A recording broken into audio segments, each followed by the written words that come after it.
WhatsApp is one of those apps that, although they are very good for what they were made for, they also have few functions that only shine because of its absence. Functions that belong to other apps such as Messenger. One of those features is to show chats in bubbles, just like Messenger does. Though, most of the time you can use the features that come within the app to supplement everything that other apps have. You cannot do anything within the app to activate bubbles. Because of this, we must use another app to be able to see our WhatsApp conversations in the form of bubbles. The app in question is called WhatsBubble and can be easily found in the Play Store. First time you open WhatsBubble, you must grant the necessary permissions. They are simply two.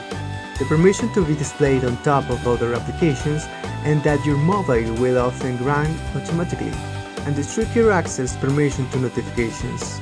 WhatsBubble's default settings quite accurately replicate Facebook Messenger chat bubbles, but the advantage is that you can customize their appearance here.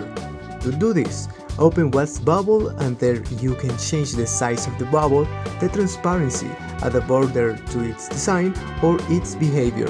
You can configure the bubble itself and also the chat window that opens when you tap on it.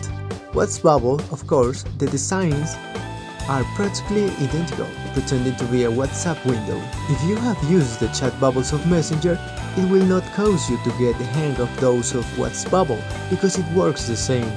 When a new message arrives, the bubble appears and the preview is displayed for a few seconds. If you tap on it, the entire message. From this preview window, you can see the latest messages from this same contact and respond directly without having to enter WhatsApp. It works perfect for normal text messages and emojis, but you will have to open WhatsApp with the button at the top to send photos, voice notes, and more. As always, you can close the bubbles by sliding them to the bottom of the screen.